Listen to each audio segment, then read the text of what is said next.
In the winter of 1849, beneath the accumulated dust of millennia, archaeologist Austin Henry Layard struck something extraordinary with his pickaxe. Working along the banks of the Tigris River across from modern Mosul, his team had been methodically excavating what would prove to be the ancient palace of the Assyrian king Sennacherib. What they discovered would fundamentally change humanity's understanding of literature and civilization itself. The clay tablets they unearthed, covered in wedge-shaped marks that scholars were just beginning to decipher as cuneiform script, represented one of the world's greatest literary treasures. Among the 30,000 tablets and fragments recovered from what was once the Great Library of Ashurbanipal, assembled in the 7th century BC, lay the pieces of a story that would capture the imagination of the modern world. This was the Epic of Gilgamesh, the earliest known work of literature, older than the Bible, older than Homer, a tale that had been told for over 4,000 years. The physical process of extracting these tablets required extraordinary care. Many had been damaged by the fire that destroyed the palace, which ironically helped preserve them by hardening the clay. Others had been crushed by falling masonry or cracked under the weight of centuries. Each tablet had to be carefully cleaned and catalogued before being shipped to the British Museum in London, where the real work of decipherment would begin. It was George Smith, a self-taught scholar working at the British Museum, who first recognized the significance of what lay before him. On a December day in 1872, Smith was examining a collection of tablets when he encountered a passage that made him stop in wonder. The text described a great flood, a righteous man who built a boat to save his family and animals, and birds sent out to test whether the waters had receded. The parallels to the biblical account of Noah were unmistakable, but this version was clearly much older than any known Hebrew text. The discovery created a sensation. Here was evidence that stories considered uniquely biblical had much earlier origins in the ancient civilizations of Mesopotamia. The tablet Smith was reading formed part of what would become known as the Epic of Gilgamesh, specifically the 11th tablet containing the flood narrative. But this was just one piece of a much larger and more complex story about kingship, friendship, mortality, and the meaning of human existence. The world that produced this epic was one of unprecedented urban development. During the early dynastic period, roughly 2900 to 2334 BC, Mesopotamia witnessed the rise of the world's first true cities. Uruk, the city most closely associated with Gilgamesh, was a marvel of ancient engineering. Archaeological evidence suggests it may have housed as many as 50,000 people within its walls, making it one of the largest cities in the world at that time. These early Mesopotamian cities would have been striking to modern eyes. Massive mud brick walls, often 30 feet high and equally thick, surrounded the urban core. Within these walls, narrow streets wound between closely packed houses, workshops, and temples. The most prominent feature was the ziggurat, a stepped pyramid temple that could be seen for miles across the flat landscape. Built entirely of mud brick and bitumen, these structures required constant maintenance, but served as both religious centers and symbols of civic pride. The society that created the earliest Gilgamesh stories was highly stratified. At the top stood the king, who served as both military leader and high priest. Below him were nobles and priests, followed by merchants, artisans, and farmers. At the bottom were slaves, often prisoners of war or people who had fallen into debt. This social structure is reflected throughout the epic, where Gilgamesh's divine heritage and royal status are constantly emphasized. The economic foundation of these cities was agriculture, specifically the cultivation of barley and wheat in the fertile soil deposited by the Tigris and Euphrates rivers. But this agricultural abundance required sophisticated irrigation systems. Networks of canals, dikes, and reservoirs had to be constantly maintained to prevent both drought and flooding. The epic reflects this preoccupation with water management in its frequent references to rivers and floods. The religious worldview was polytheistic and deeply concerned with the relationship between humans and gods. The pantheon was headed by Anu, the sky god, followed by Enlil, god of wind and storms, and Ea, god of wisdom and fresh water. Each city had its own patron deity, and the epic reflects this religious landscape in its portrayal of various gods and their interactions with mortals. The literary history of Gilgamesh begins with 5 Sumerian poems about the king of Uruk, some of which may date back to around 2100 BCE. These individual tales focused on specific adventures: Gilgamesh's conflict with Ago of Kish, his journey to the Cedar Forest, his relationship with Enkidu, and his quest for immortality. These stories were already ancient when they were first written down, having been transmitted orally for generations. The transformation from individual Sumerian poems to the unified Babylonian epic represents one of the most significant developments in world literature. The figure traditionally credited with compiling the standard version is Sinlekianini, a scholar priest from 7th century BC Babylon. His work involved not merely copying earlier versions, but creating a unified narrative structure that would become the definitive form of the epic. Sinlekianini's achievement was remarkable in its scope and sophistication. He took the disparate Sumerian stories and wove them into a coherent narrative that explored fundamental questions about human nature, mortality, and the relationship between civilization and the natural world. He added new episodes, developed character relationships, and created thematic connections that transformed the material into something approaching a modern novel in its psychological complexity. The standard Babylonian version consisted of 11 tablets, each containing roughly 300 lines of verse. The narrative structure was carefully planned, with the first tablet introducing Gilgamesh and his city, the middle tablets following his adventures with Enkidu, and the final tablets focusing on Gilgamesh's confrontation with mortality after Enkidu's death. This creates a satisfying dramatic arc that moves from youthful adventure to mature wisdom. But who was Gilgamesh himself? Most historians generally agree that Gilgamesh was a historical king of the Sumerian city-state of Uruk, who probably ruled sometime during the early part of the early dynastic period around 2900 to 2350 BC. The Sumerian king list, compiled around 2100 BC but drawing on much earlier sources, provides our most direct evidence for his historical existence. According to this ancient document, Gilgamesh was the 5th king of Uruk's first dynasty, ruling for 126 years around 2700 BC.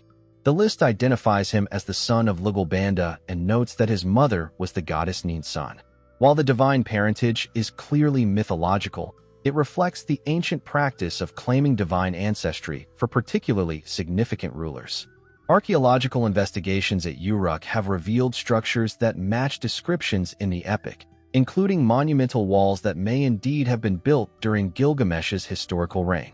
German archaeologists have mapped the ancient site and discovered features that correspond remarkably well to descriptions in the epic, including a canal system within the city and various temple structures. The scale of Uruk during this period was unprecedented in human history. Archaeological surveys suggest the city covered approximately 600 hectares within its walls, housing an estimated 40 to 50,000 people.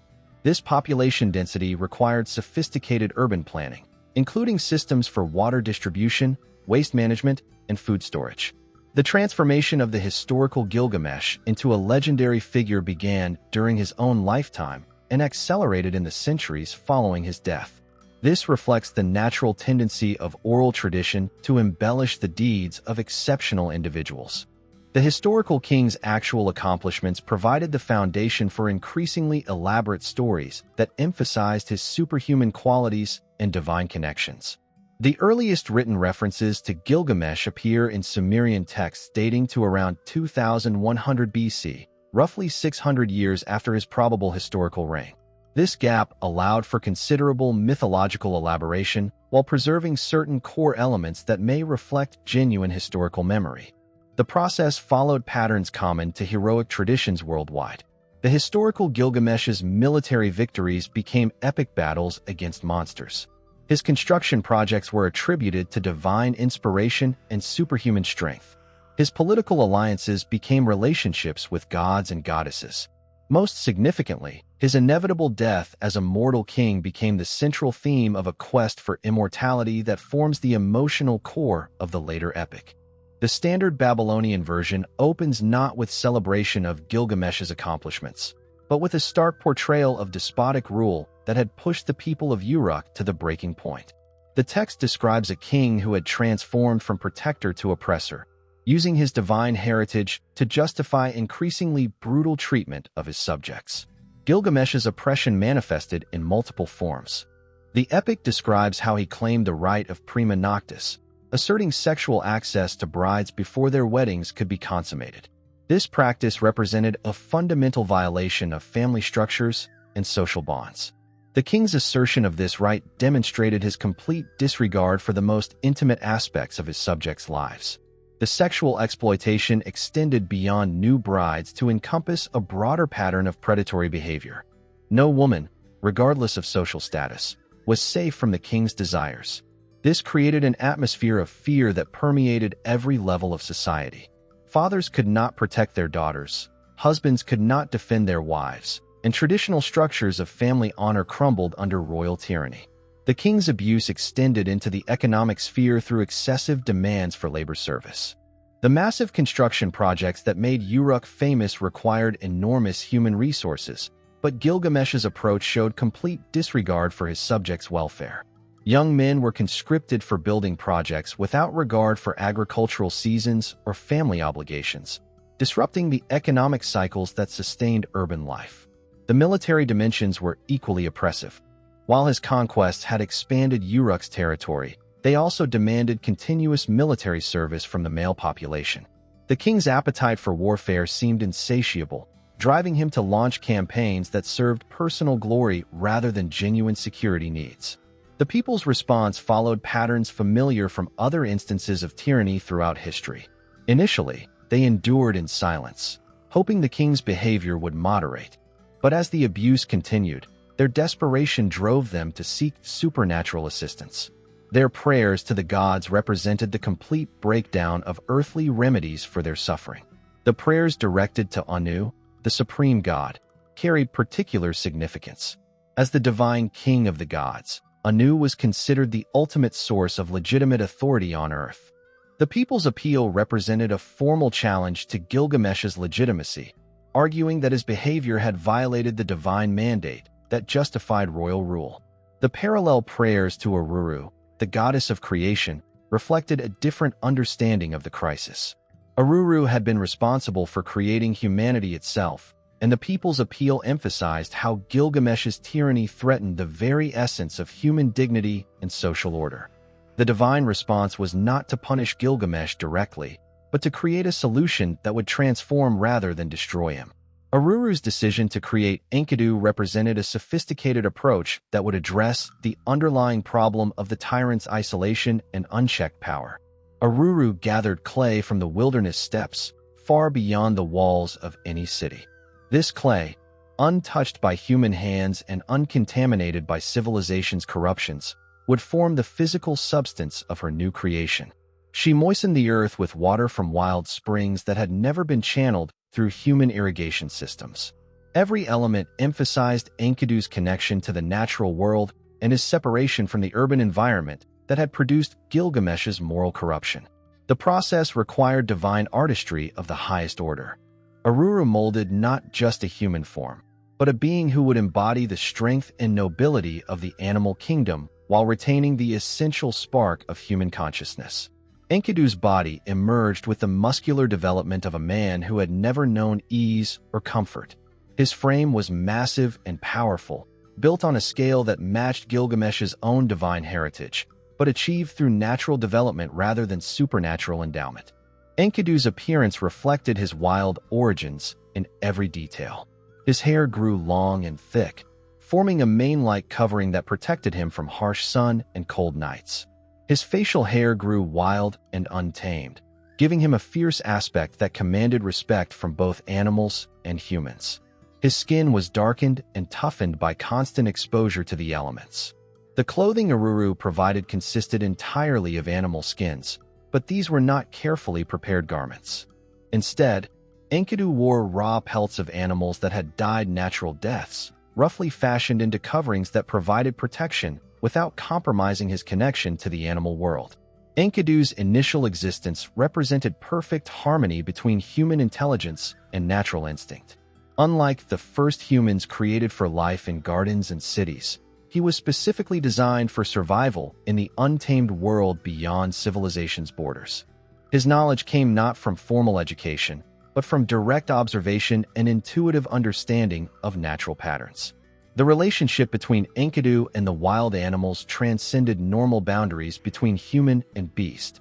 Rather than viewing animals as resources to be exploited, he understood them as fellow inhabitants deserving respect and protection. His presence among herds caused no alarm, as they recognized in him a kindred spirit who posed no threat. This extraordinary relationship was based on mutual understanding and benefit. Enkidu served as protector and guardian for the creatures of the wilderness, using his human intelligence to shield them from various dangers. When drought struck, he would guide herds to hidden water sources. During harsh winters, he would lead animals to sheltered valleys where they could survive until spring. The most significant aspect of Enkidu's protective role involved his interference with human hunting activities. The wilderness areas where he lived were regularly visited by hunters from various settlements. These hunting expeditions often involved methods that Enkidu found cruel and wasteful. Hunters would set snares that caused prolonged suffering or kill more animals than they could use. Enkidu's response demonstrated both his intelligence and his commitment to protecting his animal companions.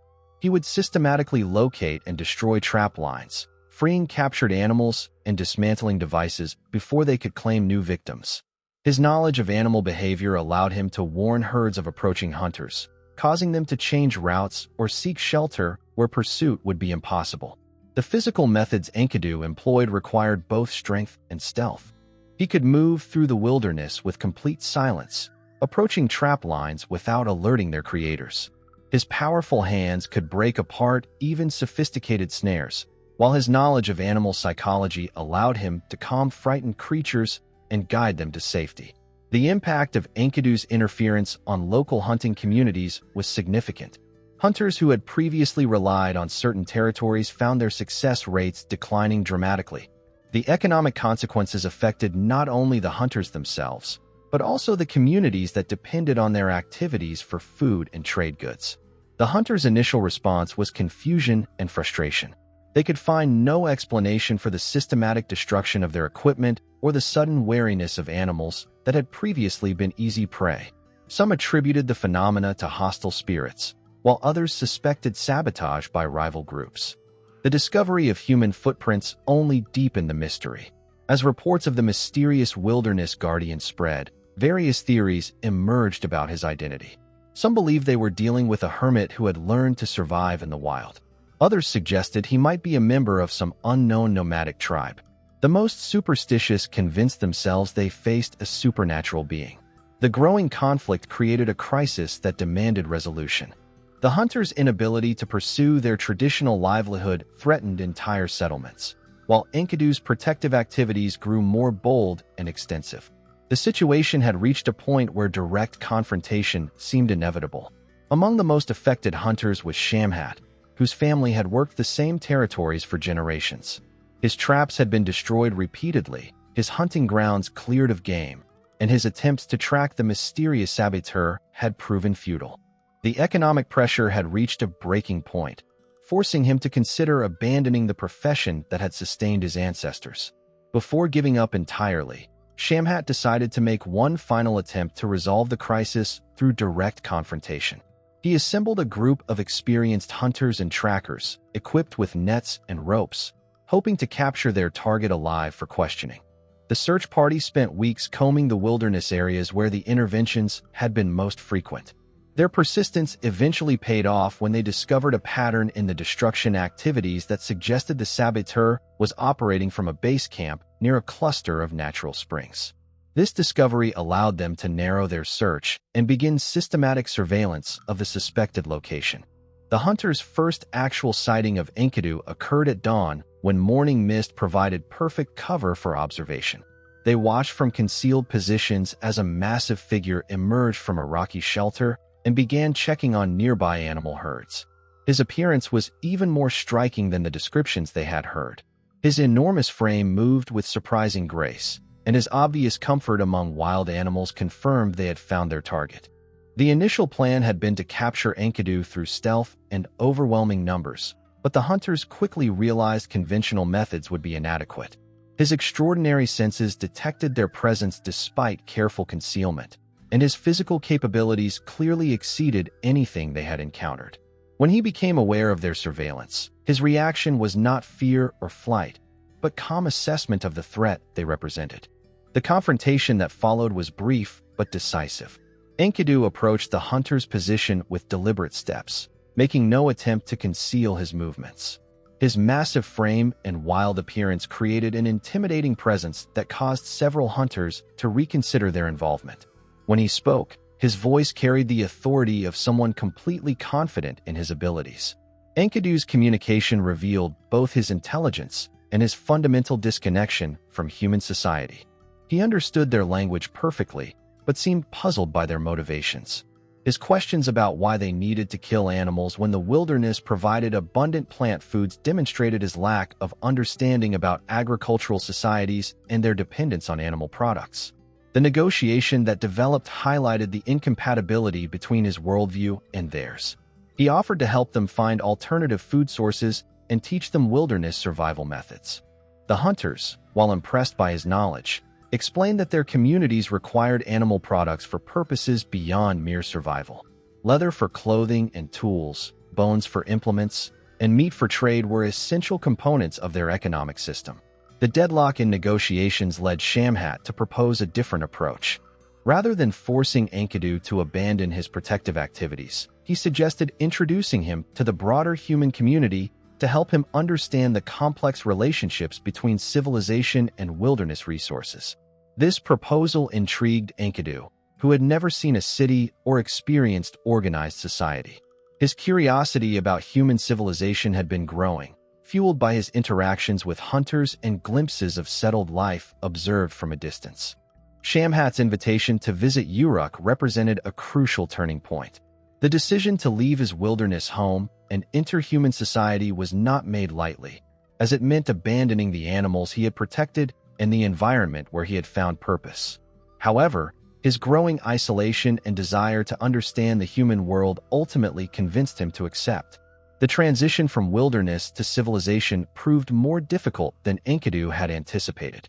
His first encounters with agricultural settlements revealed the extent of human modification of the natural environment.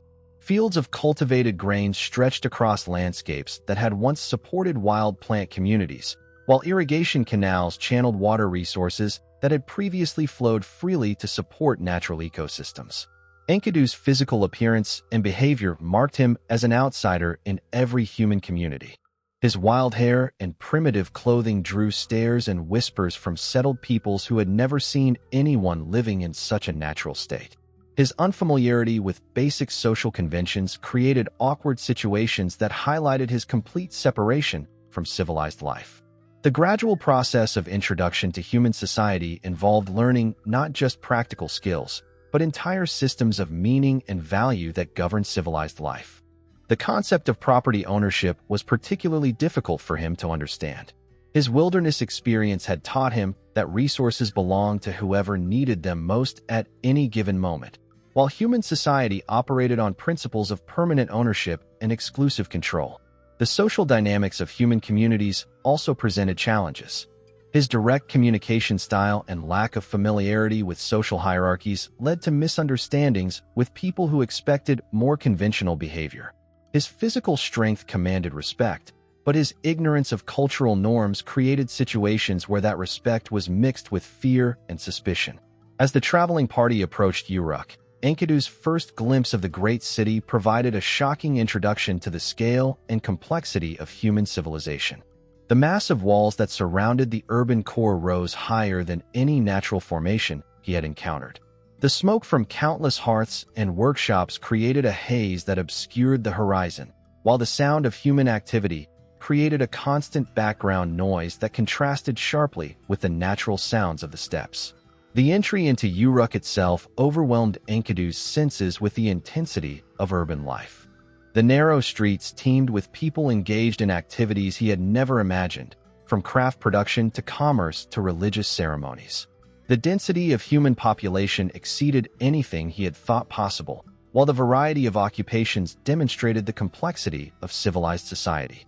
Enkidu's arrival coincided with preparations for a royal wedding, an event that would provide his first direct encounter with Gilgamesh's tyrannical behavior. The celebration was intended to be a joyous occasion, but the king's assertion of prima noctis had transformed it into a source of community tension. The bride's family faced the humiliation of seeing their daughter subjected to royal privilege before she could join her chosen husband. The wedding preparations revealed the systematic nature of Gilgamesh's oppression and its impact on Uruk's social fabric. What should have been a celebration involving the entire community had become a source of division and fear. Families with marriageable daughters lived in constant anxiety, while young men wondered whether they would ever be able to establish normal family relationships. Enkidu's reaction to learning about prima noctis was immediate and visceral. His wilderness upbringing had taught him to protect the vulnerable and oppose any form of unnecessary cruelty. The idea that a ruler would use his power to violate the most intimate aspects of his subjects' lives struck him as fundamentally wrong, contradicting every principle of natural justice he had learned among the animals. The specific wedding that brought Enkidu into direct conflict with Gilgamesh involved a young woman whose family had tried desperately to avoid royal attention. They had attempted to conduct the ceremony quietly, hoping to complete the marriage before the king learned of their plans. However, Gilgamesh's network of informants had discovered their intentions, and royal guards had been dispatched to ensure the king's privileges were respected. The wedding procession that Enkidu encountered was a study in contrast between public celebration and private anguish. The formal aspects proceeded according to ancient traditions, with music, dancing, and ritual offerings.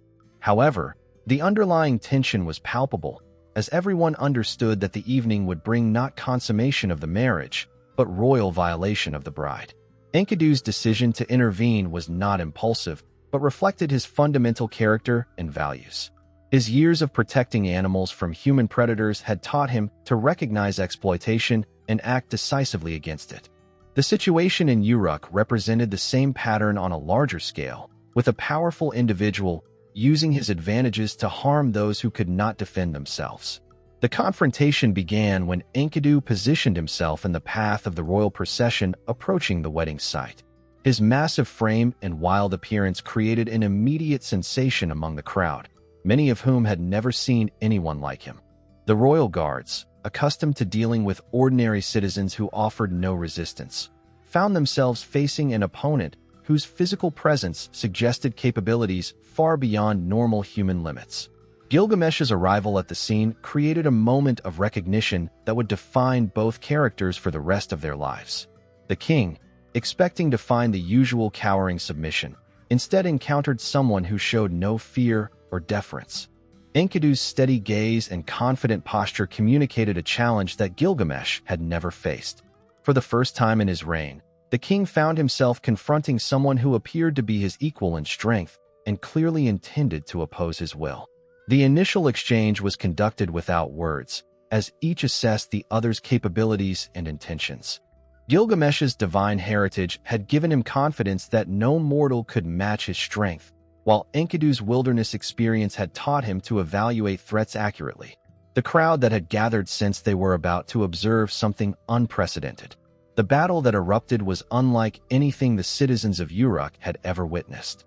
Two beings of superhuman strength grappled in the narrow streets, their combat creating a spectacle that combined the raw power of natural forces with the skill and intelligence of exceptional warriors. The sound of their struggle echoed off the city walls, while the ground trembled under the impact of their movements. The techniques employed by each fighter reflected their different backgrounds. Gilgamesh fought with the refined skills of a warrior king, using holds and throws perfected through years of military training. His movements showed the discipline and precision of someone who had studied the arts of war under expert instruction. Enkidu, by contrast, relied on raw power and instinctive reactions developed through years of wilderness survival. His fighting style was less polished but equally effective, combining human intelligence with the fierce determination of a wild animal defending its territory. The battle continued for hours, with neither combatant able to achieve victory. Their strength proved perfectly matched, creating a stalemate that tested both physical capabilities and mental resolve. the crowd gradually realized they were witnessing something more than a simple fight. The equal struggle between the two giants suggested that Gilgamesh had finally met his match. The exhaustion that finally ended the titanic struggle left both warriors sprawled in the dust of Uruk's central plaza, their bodies bearing the marks of combat that had lasted from dawn until sunset. Neither had achieved victory, but both had discovered something more valuable than triumph: the existence of an equal. As they lay gasping for breath, their eyes met with mutual recognition of strength and worth that transcended the conflict that had brought them together. The recovery period allowed both men to assess what they had learned about each other. Gilgamesh, accustomed to effortless dominance, found himself genuinely impressed by Enkidu's raw power and fighting instincts. The wild man's techniques, while unrefined, had proven devastatingly effective against even the most skilled combat methods. More importantly, Enkidu's willingness to risk everything to protect the innocent demonstrated a moral courage the king had rarely encountered. Enkidu, for his part, recognized in Gilgamesh a warrior whose abilities matched his own, but whose potential had been corrupted by isolation and unchecked power. The king's fighting skills revealed intelligence and discipline that commanded respect, while his obvious loneliness suggested a man denied the companionship necessary for emotional and moral development. The friendship that developed emerged gradually through shared experiences and mutual respect. Their initial conversations, conducted while their wounds healed, revealed the extent of their complementary natures. Gilgamesh possessed knowledge of history, politics, and culture that fascinated Enkidu, while the wild man's understanding of natural processes and animal behavior opened new perspectives for the king. The transformation in Gilgamesh's behavior toward his subjects began almost immediately after his encounter with Enkidu.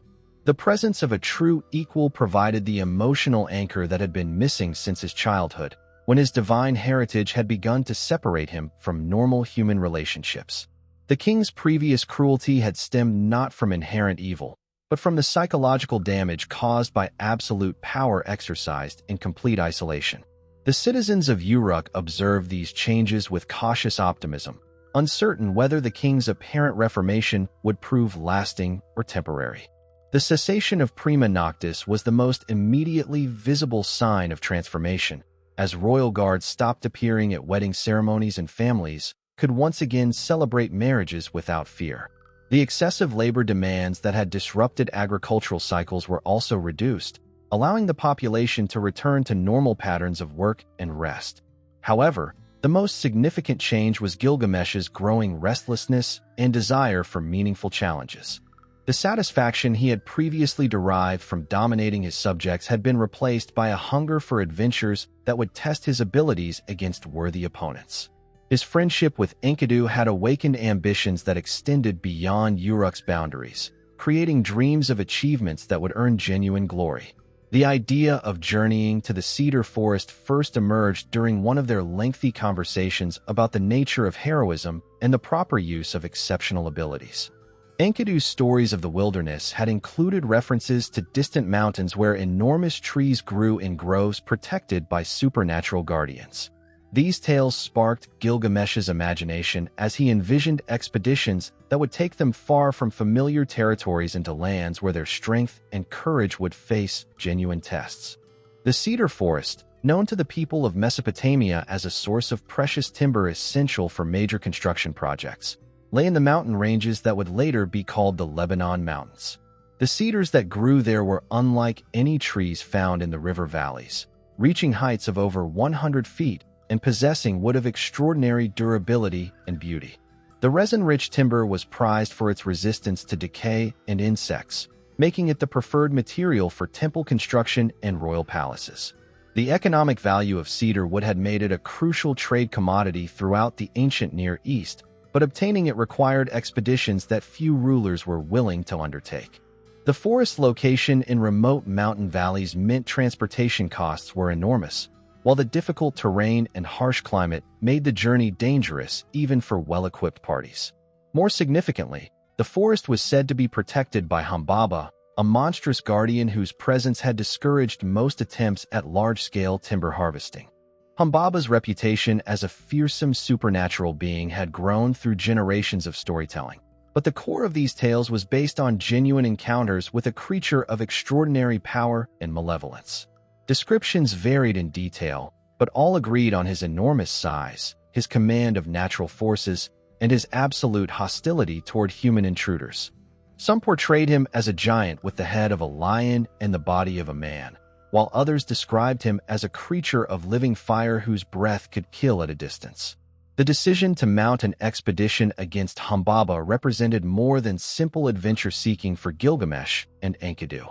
The king saw the mission as an opportunity to demonstrate that his reformed character had not diminished his courage, while also securing valuable resources for Uruk's continued prosperity.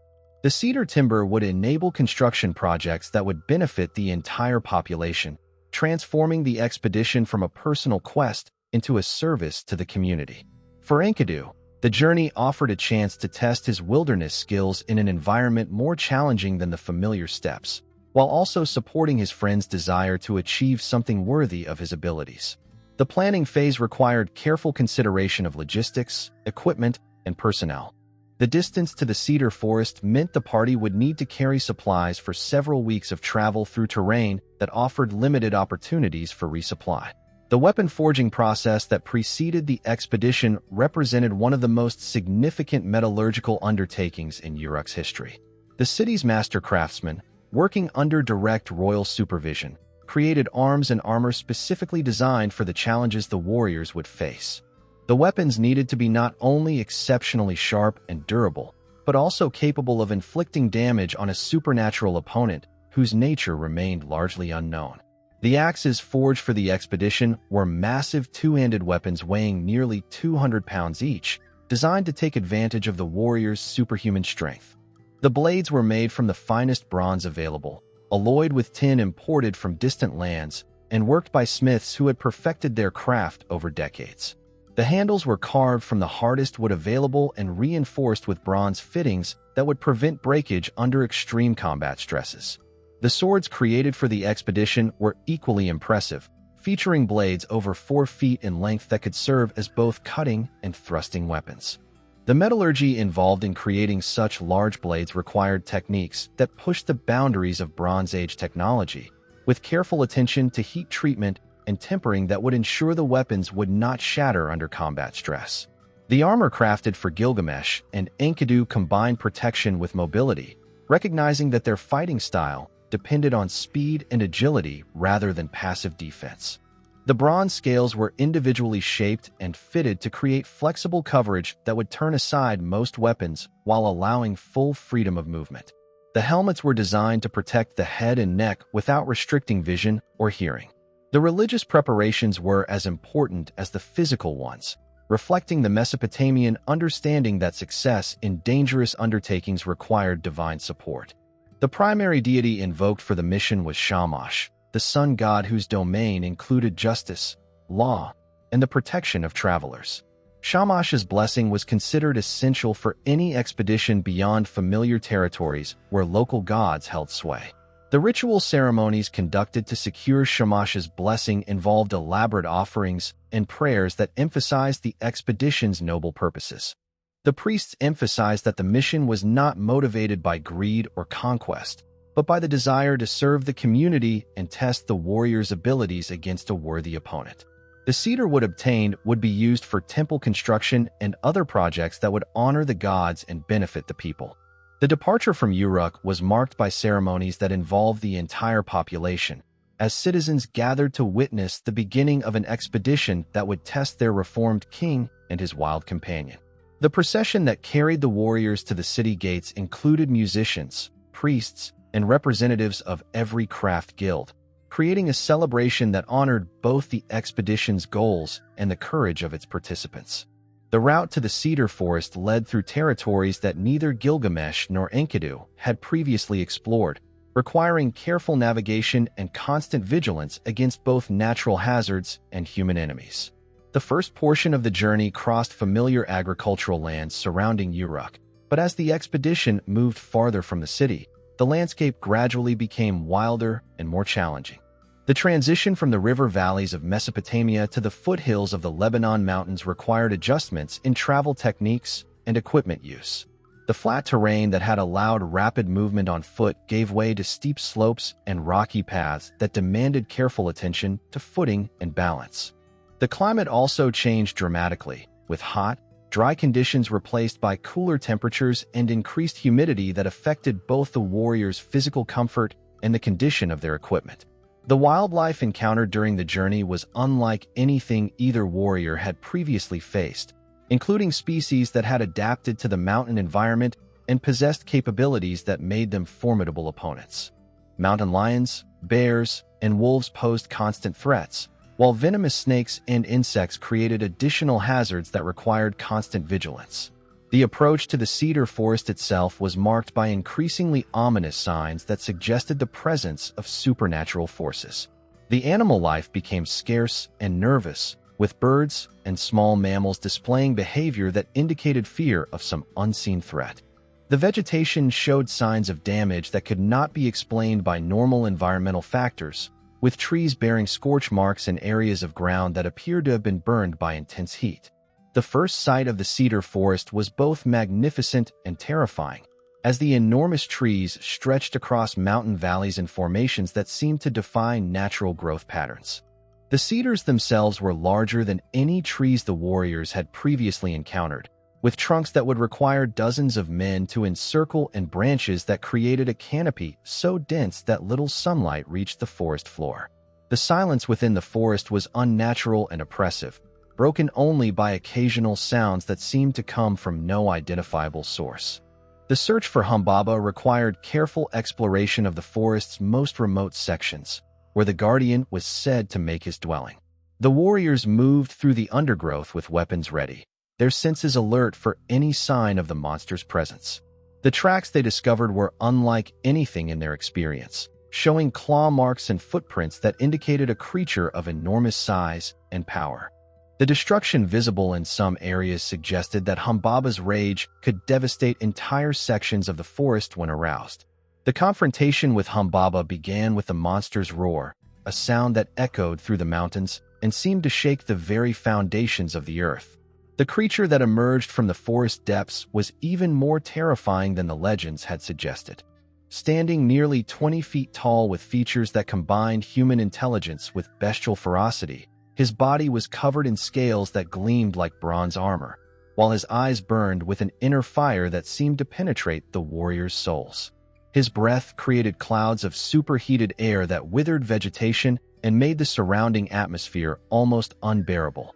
The battle that followed tested every skill and technique that Gilgamesh and Enkidu had developed during their years of training and combat experience. Humbaba's size and strength exceeded even their superhuman capabilities, while his command of natural forces allowed him to call upon wind, fire, and earth as weapons against his opponents. The monster's claws could shred bronze armor as easily as cloth, while his breath could kill at distances that made conventional weapons ineffective. The warriors were forced to rely on speed, coordination, and tactical intelligence to compensate for their disadvantages in raw power. The turning point came when Enkidu managed to distract Humbaba long enough for Gilgamesh to deliver a crippling blow to the monster's legs, reducing his mobility and forcing him to fight from a defensive position. The creature's wounded roars brought avalanches cascading down the mountainsides, while his thrashing movements uprooted trees and carved new channels in the rocky ground. As defeat became inevitable, Humbaba's demeanor changed from fierce aggression to desperate pleading as he begged for mercy and offered to serve the warriors as a guardian of the forest under their authority. His appeals emphasized his role as a protector of the natural world and his willingness to share the forest's resources with humans who approached with proper respect. The monster's pleas revealed an intelligence and emotional depth that complicated the warriors' understanding of their mission and raised questions about the morality of their actions. The decision to execute Humbaba despite his pleas for mercy represented a crucial moral choice that would have lasting consequences for both warriors. Gilgamesh, influenced by his royal training and his desire to complete the mission successfully, argued for killing the monster to ensure that future expeditions would not face the same threat. Enkidu, whose wilderness experience had taught him to respect the natural order and avoid unnecessary killing, initially favored sparing Humbaba's life in exchange for his cooperation. The final blow that ended Humbaba's life was delivered jointly by both warriors, symbolizing their shared responsibility for the decision and its consequences. The monster's death was accompanied by supernatural phenomena that suggested the cosmic significance of their action, including earthquakes, storms, and the appearance of omens that would later be interpreted as warnings from the gods. The silence that followed was profound and unsettling, as if the forest itself was mourning the loss of its guardian. The aftermath left Gilgamesh and Enkidu standing in the eerie silence of the Cedar Forest, their weapons dripping with the monster's dark blood while supernatural winds howled through the ancient trees. The ground beneath their feet trembled with aftershocks that seemed to emanate from the very foundations of the earth, as if the natural world itself was responding to the guardian's violent end. The cedar trees, which had stood for millennia under Humbaba's protection, now swayed ominously in the unnatural breeze, their massive branches creaking with sounds that resembled mournful laments. The two warriors began the arduous task of selecting and harvesting the finest cedar trees, their axes biting deep into wood that had never known human touch. Each stroke echoed through the mountain valleys with a resonance that seemed to carry far beyond the physical realm, announcing to gods and mortals alike that the ancient barrier between civilization and the primordial wilderness had been shattered. The cedar wood itself was unlike anything found in the river valleys of Mesopotamia, its grain-tight and resinous, filled with aromatic oils that would preserve it for centuries to come. The return journey to Uruk was triumphant, yet tinged with an undercurrent of unease that neither warrior could fully articulate. The precious cedar logs they transported would provide material for temples and palaces that would stand as monuments to their achievement, but the memory of Humbaba's final pleas continued to haunt their thoughts. Strange dreams and ominous portents followed them across the mountain passes and down into the familiar territories of home. The citizens of Uruk greeted their returning heroes with celebrations that lasted for days, as the successful completion of such a dangerous mission elevated both Gilgamesh and Enkidu to legendary status among their people. The cedar wood was immediately put to use in construction projects that would beautify the city and honor the gods, while craftsmen competed for the privilege of working with timber that had been won through such extraordinary courage and skill. However, the divine realm had taken notice of the warriors' actions in the Cedar Forest, and the gods' response would prove far more complex and dangerous than either hero could have anticipated. The killing of Humbaba had disrupted the cosmic balance that governed the relationship between civilization and the natural world, creating ripple effects that extended far beyond the immediate consequences of their victory. The monster had not been merely a guardian of trees, but a crucial component in the divine order that regulated human expansion and maintained the boundaries between the mortal and supernatural realms. The news of Humbaba's death reached the goddess Ishtar as she observed the celebrations in Uruk from her celestial palace. Her divine senses were attuned to the shifting currents of power and influence that flowed through the mortal world. The sight of Gilgamesh at the height of his glory, his body bronzed by the mountain sun, and his frame enhanced by the confidence that came from overcoming seemingly impossible challenges, stirred desires within the goddess that transcended her usual interactions with mortal men. Ishtar's interest in Gilgamesh was not merely physical, but encompassed the political and cosmic implications of an alliance between the greatest goddess of Mesopotamia and the most successful king of his generation.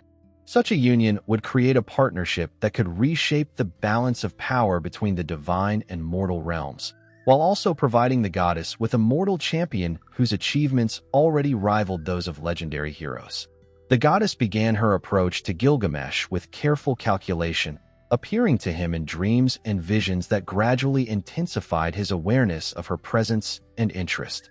Her initial manifestations were subtle, taking the form of favorable omens and supernatural assistance that aided his daily activities as king. The harvests in Uruk's territories proved exceptionally abundant. Trade negotiations concluded with unusual success, and potential military threats dissolved without requiring armed intervention.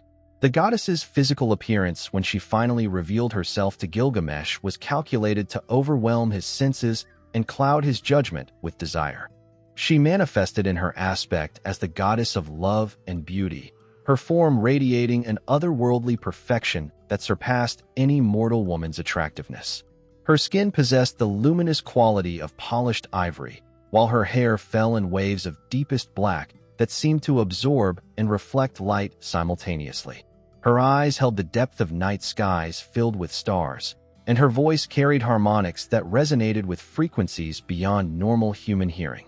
The garments that adorned Ishtar's divine form were woven from materials that existed only in the celestial realm, fabrics that shifted color and texture with her movements, and seemed to be composed of captured starlight and crystallized moonbeams. Precious stones that had never been seen on Earth decorated her clothing and jewelry, their surfaces reflecting images of distant worlds and cosmic phenomena that spoke of her dominion over realms beyond mortal comprehension. The very air around her shimmered with power, creating an aura of supernatural authority that commanded both reverence and desire.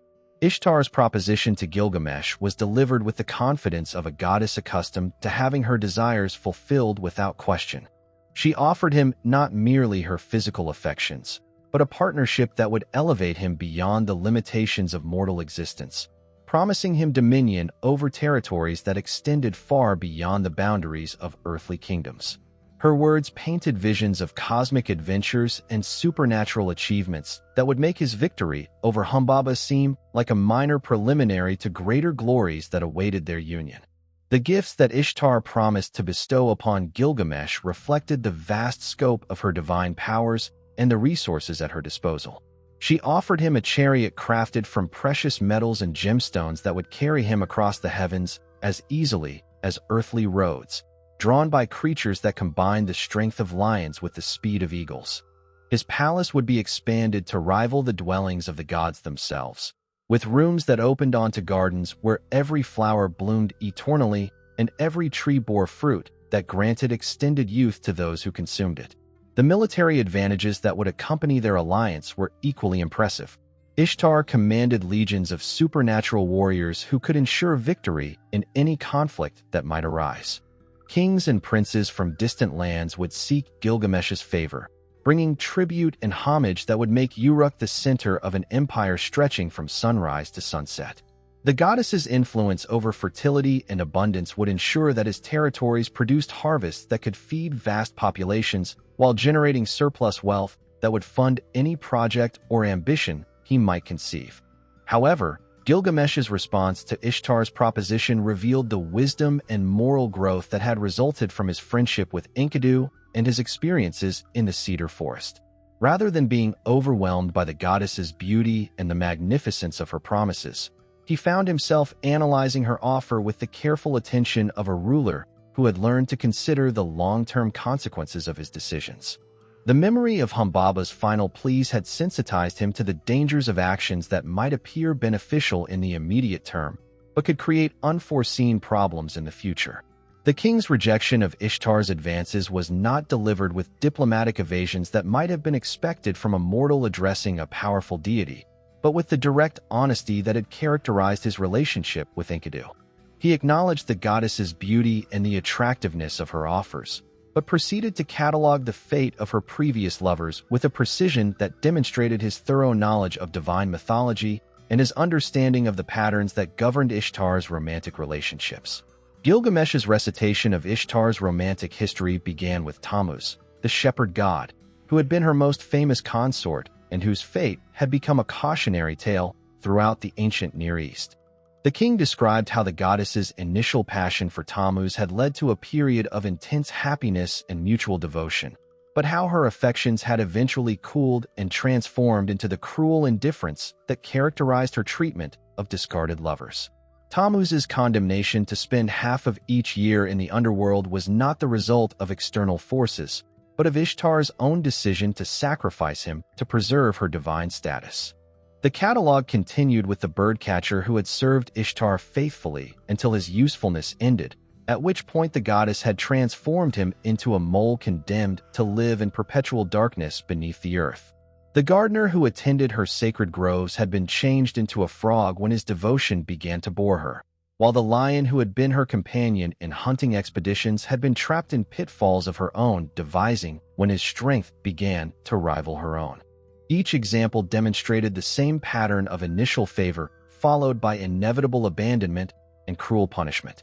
The shepherd who had provided Ishtar with the finest offerings from his flocks had been transformed into a wolf, condemned to be hunted by the very dogs that had once protected his herds. The horse trainer who had bred the swiftest steeds for her chariot had been changed into a stallion and broken to the harness, forced to serve in the very capacity he had once supervised. The examples multiplied as Gilgamesh's memory drew upon the extensive mythological knowledge that formed part of every Mesopotamian king's education. The psychological insight that Gilgamesh demonstrated in his analysis of Ishtar's behavior revealed the depth of understanding he had gained through his friendship with Enkidu and his experiences as a reformed ruler. He recognized that the goddess's pattern of behavior stemmed not from malice, but from the fundamental incompatibility between divine nature and mortal needs. Her immortal existence made it impossible for her to sustain the kind of long-term commitment that meaningful relationships required, while her unlimited power removed the constraints that forced mortals to consider the consequences of their actions. The king's rejection was delivered with the respectful but firm tone of a ruler who had learned to balance diplomatic necessity with personal integrity. He acknowledged Ishtar's divine status and expressed gratitude for her interest, but made clear that he understood the inevitable consequences of accepting her proposition. His analysis demonstrated not only his intelligence, but his moral growth, as he chose to forego immediate pleasure and advancement in favor of preserving his autonomy and protecting himself from the fate that had befallen the goddess's previous lovers. The goddess's reaction to Gilgamesh's rejection was immediate and volcanic, as her divine pride struggled to process the unprecedented experience of being refused by a mortal. Her beauty transformed into terrifying majesty as her true nature revealed itself, with eyes that blazed like furnaces and a voice that carried the power of storms and earthquakes. The air around her crackled with supernatural energy that made the very stones of the palace tremble, while her presence seemed to expand until it filled the entire throne room with an aura of barely contained cosmic force. Ishtar's rage was not merely personal, but cosmic in scope, as Gilgamesh's rejection represented a challenge to the divine order that governed the relationship between gods and mortals. Throughout the history of Mesopotamian civilization, no human had ever refused the advances of a major deity, and the precedent that Gilgamesh was setting threatened to undermine the fundamental assumptions about divine authority and mortal subservience that maintained the stability of the cosmic hierarchy. The immediate target of Ishtar's wrath was not Gilgamesh himself, as direct action against him would have required justification that even her divine status could not provide without risking conflict with other gods who might view such punishment as excessive. Instead, she directed her fury toward her father Anu, the supreme god of the Mesopotamian pantheon, demanding that he provide her with the means to punish Gilgamesh indirectly through the destruction of his city and people. Her appeal to Anu represented an escalation of the conflict that would test the stability of the divine hierarchy itself. The goddess's journey to the celestial realm where Anu held court was marked by supernatural phenomena that announced her approach to every god and spirit in the divine hierarchy. The very fabric of reality seemed to bend around her passage, with stars shifting in their courses and cosmic winds carrying the scent of her rage across infinite distances. Ishtar's petition to her father combined personal grievance with theological argument, as she portrayed Gilgamesh's rejection not merely as an insult to her dignity, but as a fundamental challenge to divine authority that required immediate and decisive response. She argued that allowing a mortal to refuse a goddess's advances without consequence would encourage similar acts of defiance throughout the human world, ultimately undermining the respect and reverence that maintained the proper relationship between the divine and mortal realms. Her demand for the bowl of heaven represented not merely a request for a weapon of destruction, but an appeal for the restoration of cosmic order through the demonstration of divine power. The bowl of heaven that Anu reluctantly released from the celestial realm was a creature of such devastating power that its very existence threatened the stability of the natural order. When the massive beast materialized in the fields outside Uruk, its hooves struck the earth with such force that cracks appeared in the ground for miles in every direction, while its breath created scorching winds that withered crops and dried up irrigation channels.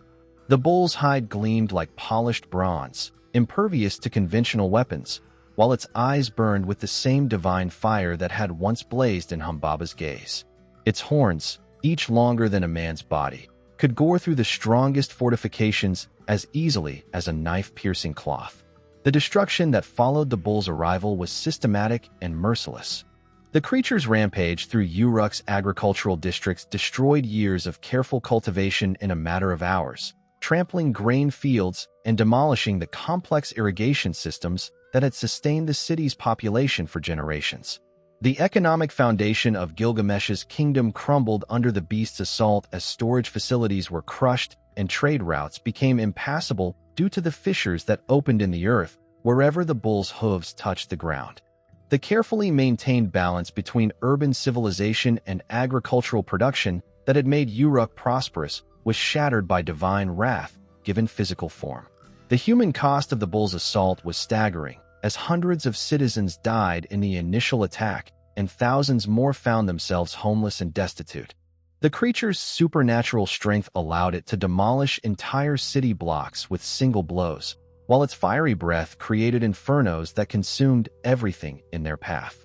The screams of the dying and the crash of collapsing buildings created a cacophony of destruction that could be heard for miles, while the smoke from burning structures darkened the sky and blocked out the sun's light. The battle that Gilgamesh and Enkidu fought against the Bull of Heaven required every skill and technique they had developed during their partnership as they faced an opponent whose power exceeded even Humbaba's formidable capabilities. The creature's size made conventional combat tactics ineffective, while its supernatural nature rendered many of their weapons useless against its bronze-like hide. The warriors were forced to rely on speed and coordination, using their knowledge of each other's fighting styles to create opportunities for attack while avoiding the bull's devastating charges and the scorching heat of its breath. The turning point in the battle came when Enkidu managed to grasp the bull's massive horns, using his superhuman strength to wrestle the creature to a standstill, while Gilgamesh delivered the killing blow with his great sword. The beast's death roars were accompanied by earthquakes and lightning strikes that announced to the divine realm that their instrument of punishment had been defeated by mortal hands. The bull's body dissolved into golden dust that scattered on the wind, leaving behind only the memory of destruction and the knowledge that even divine wrath could be overcome by courage and friendship working in perfect harmony. However, the victory over the Bull of Heaven proved to be Pyrrhic, as the gods' council convened in the celestial realm to address the unprecedented defiance that Gilgamesh and Enkidu had demonstrated. The divine assembly, presided over by Anu and including all the major deities of the Mesopotamian pantheon, faced a crisis that threatened the fundamental order of their cosmic hierarchy. Two mortals had now killed both Humbaba, the guardian of the Cedar Forest, and the Bull of Heaven, Ishtar's instrument of divine justice. These acts represented not merely individual crimes, but a pattern of behavior that challenged the very foundations of divine authority over the mortal world. The debate that unfolded in the divine council revealed the complexity of the gods' relationship with exceptional mortals and the difficulty of maintaining cosmic order when faced with beings whose capabilities approached divine levels. Enlil, the god of wind and storms, argued forcefully that both heroes deserved death for their repeated violations of divine will, emphasizing that allowing such defiance to go unpunished would encourage similar acts of rebellion throughout the human world. His position reflected the traditional view that mortals must remain subordinate to divine authority regardless of their individual achievements or capabilities. Shamash, the sun god who had blessed the hero's expedition to the Cedar Forest, offered a more nuanced perspective that acknowledged the moral complexity of the situation. He pointed out that Gilgamesh and Enkidu had acted with courage and honor in their confrontations with supernatural enemies, and that their victories had been achieved through legitimate means rather than trickery or divine assistance. The sun god's argument emphasized that punishing heroes for defending their city and people would undermine the very values that the gods claimed to represent. The goddess Uruk, who had created Enkidu in response to the prayers of Uruk's oppressed citizens, found herself in the difficult position of defending her creation while acknowledging the validity of her fellow deities' concerns. Her argument focused on the original purpose of Enkidu's existence, emphasizing that he had been designed to moderate Gilgamesh's behavior and transform him from a tyrant into a just ruler. The wild man's success in achieving this goal had benefited not only the people of Uruk, but the cosmic order itself, as it had restored proper balance between royal power and divine authority. The compromise that emerged from the Divine Council's deliberations reflected the gods' recognition that some punishment was necessary to maintain cosmic order while avoiding the complete destruction of two heroes whose achievements had earned them a measure of divine respect. The decision that one of the two friends must die was presented as a balanced solution that would demonstrate divine authority while preserving the life of the survivor as a testament to the gods' capacity for mercy.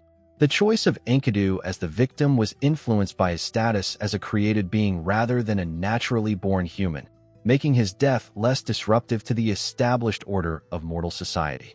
The divine illness that began to consume Enkidu manifested initially as a series of disturbing dreams that invaded his sleep with increasing frequency and intensity. These visions, sent by the gods as harbingers of his approaching doom, revealed aspects of the afterlife that no living mortal had ever been permitted to witness. The dreams began with images of a vast underground realm where the dead existed in perpetual twilight, their forms reduced to shadowy echoes of their former selves. The landscape of this netherworld was barren and desolate, with rivers of bitter water and plains of dust that stretched beyond the horizon under a sky that never changed from its eternal gray. The inhabitants of this underworld realm appeared to Enkidu as figures of profound melancholy, their faces bearing the weight of eternal separation from the living world they had once known. Former kings and commoners alike wandered the dusty plains in identical garments of feathers and clay, their royal regalia and personal possessions reduced to meaningless symbols in a realm where earthly distinctions held no value. The guardian of the underworld gates appeared in Enkidu's dreams as a figure of terrifying authority, with features that combined human intelligence with the predatory aspects of birds of prey. This being, whose role was to prevent the dead from returning to the living world, possessed claws that could tear through any material and eyes that could see through any deception or disguise. The guardian's presence in the dreams served as a warning that Enkidu's fate was sealed and that no earthly power could prevent his journey to the realm of the dead. As the divine illness progressed, Enkidu's physical condition began to deteriorate in ways that reflected the supernatural nature of his affliction. His superhuman strength, which had allowed him to match Gilgamesh in combat and wrestle the bull of heaven to submission, gradually ebbed away like water flowing from a broken vessel. His senses, once acute enough to track animals across vast distances and detect the approach of enemies, became dulled and unreliable. The vitality that had sustained him through years of wilderness survival and dangerous adventures drained from his body, leaving him increasingly dependent on others for basic needs. The psychological impact of the illness was even more devastating than its physical effects, as Enkidu found himself confronting the reality of mortality for the first time in his existence. His creation by divine hands had given him a sense of permanence and invulnerability that made the prospect of death almost incomprehensible.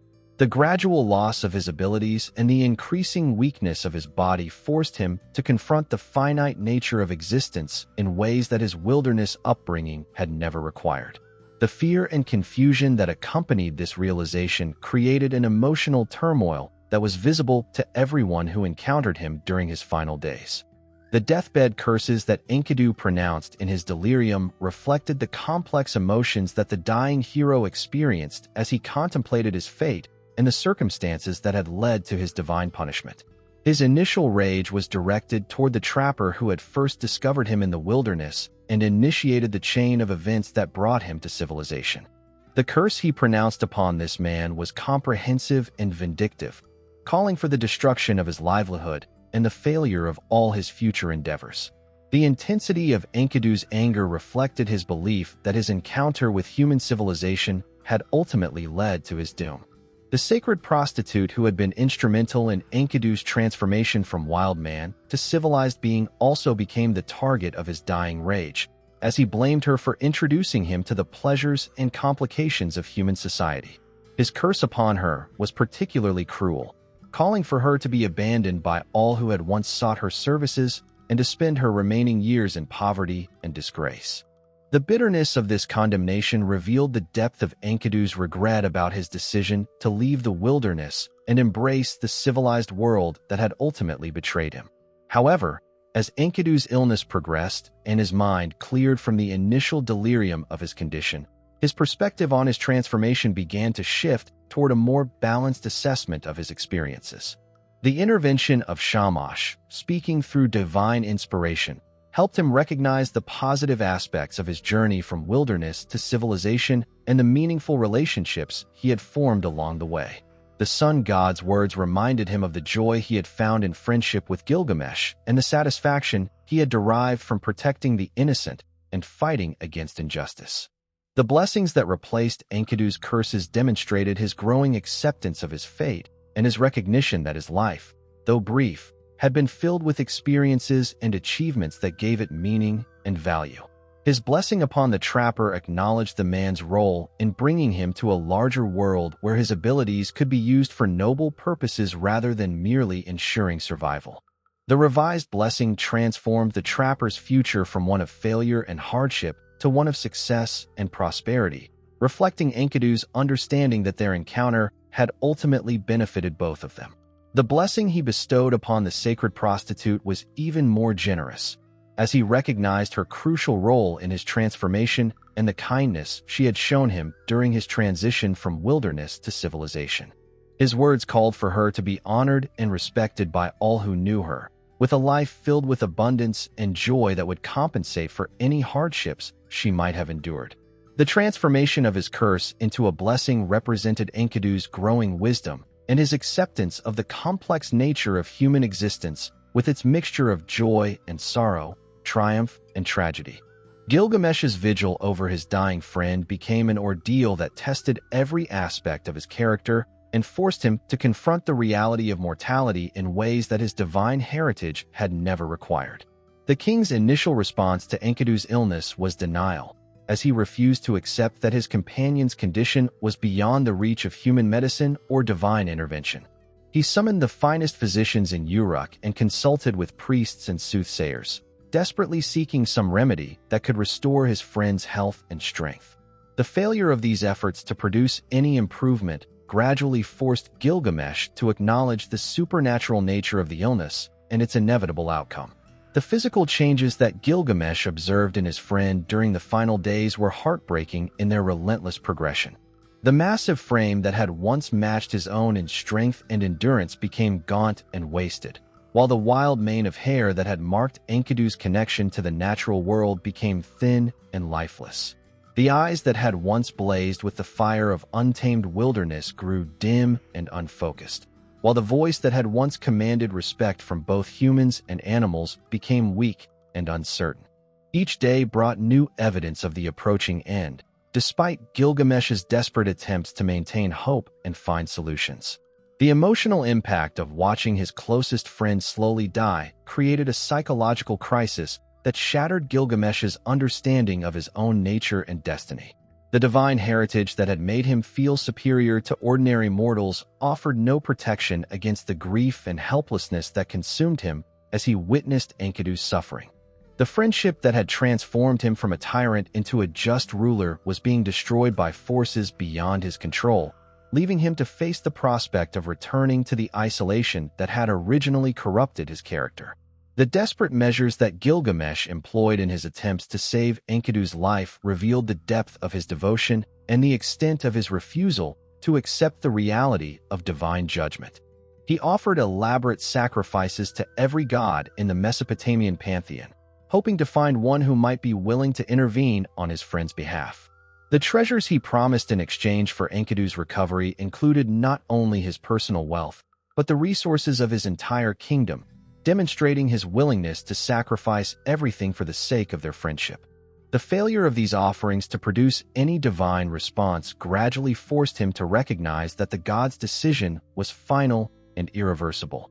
As Enkidu's condition deteriorated beyond any possibility of recovery, Gilgamesh's vigil became a meditation on the nature of mortality and the meaning of existence in a world where even the strongest and most virtuous individuals were subject to forces beyond their control.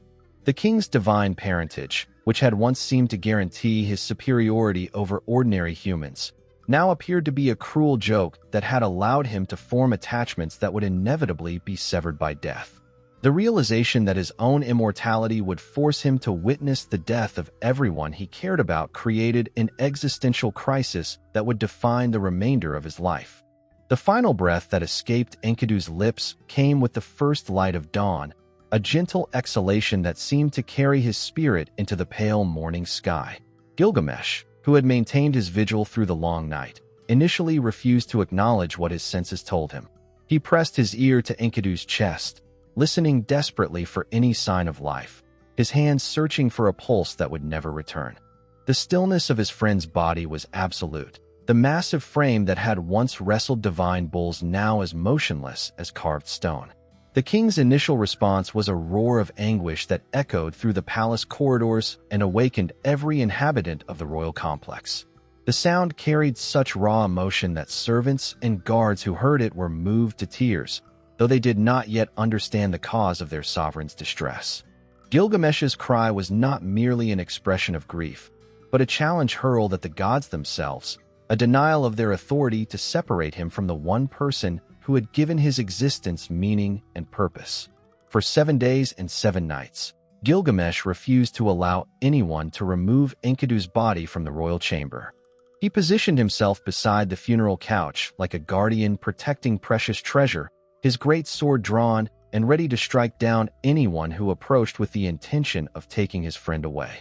The king's appearance during this period was shocking to those who had known him as the epitome of royal dignity and controlled power. His hair became disheveled and unkempt, while his royal garments grew stained with tears and the debris of his vigil. The physical changes that began to appear in Enkidu's body as the days passed forced Gilgamesh to confront the reality of death in its most undeniable form. The skin that had once glowed with the vitality of wilderness life began to take on the waxy pallor of decay, while the muscles that had possessed superhuman strength started to lose their definition and firmness. The scent of mortality, subtle at first but growing stronger with each passing hour, filled the chamber with an odor that no amount of incense could mask. Most disturbing of all were the small movements that Gilgamesh detected from the corner of his eye, the first signs of the insects that would soon claim dominion over his friend's mortal remains. The appearance of maggots in Enkidu's flesh marked the moment when even Gilgamesh's denial could no longer withstand the evidence of his senses. The tiny white larvae that emerged from the corpse's orifices were nature's most honest messengers, announcing with their presence that the body which had once housed his friend's spirit was now nothing more than decaying matter, subject to the same processes that claimed all organic life. The king's reaction to this discovery was a mixture of revulsion and desperate sorrow, as he finally understood that no amount of willpower or divine heritage could restore what death had claimed. The funeral preparations that followed Gilgamesh's acceptance of Enkidu's death were the most elaborate in Uruk's history, reflecting both the king's love for his friend and his desperate need to honor the memory of their partnership. The royal treasury was opened to provide materials for a burial that would rival those of the greatest kings, with precious metals and gemstones gathered from across the known world. Master craftsmen worked day and night to create grave goods worthy of a hero who had fought beside gods and defeated monsters that had terrorized the earth for millennia. The funeral couch itself was carved from the finest cedar wood, brought back from their expedition to the sacred forest. Its surface was inlaid with gold and silver in patterns that told the story of their adventures together. The burial ceremony drew mourners from throughout Mesopotamia, as word of Enkidu's death spread among the communities that had heard tales of his heroic deeds. Kings and princes who had never met the wild man personally came to pay their respects, understanding that his death marked the end of an era in which mortals had achieved feats that rivaled the accomplishments of legendary heroes. The procession that carried Enkidu's body to its final resting place stretched for miles, with musicians, priests, and professional mourners creating a symphony of grief that could be heard across the entire city. The tomb itself was a marvel of engineering and artistry, carved deep into the earth and furnished with everything that the deceased might need for his journey to the afterlife. However, even the grandest funeral could not fill the void that Enkidu's death had created in Gilgamesh's existence. The king's grief was not merely personal, but existential, as he struggled to find meaning in a world where even the strongest and most virtuous individuals were subject to forces beyond their control. The friendship that had transformed him from a tyrant into a just ruler was gone, leaving him to face the prospect of returning to the isolation that had originally corrupted his character. The fear of losing the relationship that had given his life purpose created an anxiety that affected every aspect of his behavior and decision-making. The royal duties that had once provided structure and meaning to Gilgamesh's days now seemed hollow and pointless in the face of mortality's ultimate authority. The administrative meetings that filled his schedule dealt with concerns that appeared trivial when measured against the cosmic forces that had claimed his friend's life. Trade negotiations and diplomatic conferences continued, but the king's participation was mechanical and distracted, his mind focused on questions that no earthly authority could answer. The citizens of Uruk, who had celebrated their ruler's transformation from tyrant to hero, now watched with growing concern as grief threatened to undo the progress he had made in learning to govern with wisdom and compassion. The abandonment of his royal responsibilities began gradually, as Gilgamesh found himself unable to concentrate on the mundane details of governance, while his mind wrestled with the implications of mortality. Court sessions that had once been models of efficiency and decisive leadership became exercises in distraction and delay, with the king's attention wandering to memories of his adventures with Enkidu rather than focusing on the matters at hand. The elaborate ceremonies and rituals that had once reinforced his authority now seemed like meaningless pageantry, empty gestures that could not address the fundamental questions about existence that his friend's death had raised. The transformation in Gilgamesh's appearance reflected his internal struggle with grief and his growing disconnection from the civilized world that had once defined his identity. The carefully groomed beard that had marked his royal status grew wild and unkempt, while his hair became matted and disheveled from his habit of pulling at it during moments of particular anguish. The royal garments that had once proclaimed his divine heritage were abandoned in favor of simple robes that reflected his diminished interest in the symbols of earthly power. His skin, once bronzed from outdoor activities and glowing with health, became pale and drawn from sleepless nights and irregular eating habits. The decision to don animal skins represented a deliberate rejection of the civilized world that had failed to protect his friend from divine punishment. The rough pelts that Gilgamesh chose were not the carefully prepared and decorated garments worn by hunters and herders, but crude coverings that emphasized his growing identification with the wilderness that had been Enkidu's original home. The flight from Uruk that followed this transformation was not a planned expedition, but a desperate escape from reminders of his loss and the responsibilities that seemed meaningless in the face of mortality.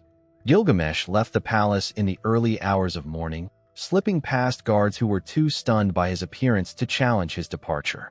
The great gates of the city that had once symbolized his power and authority now seemed like prison walls that confined him to a world where death held ultimate dominion.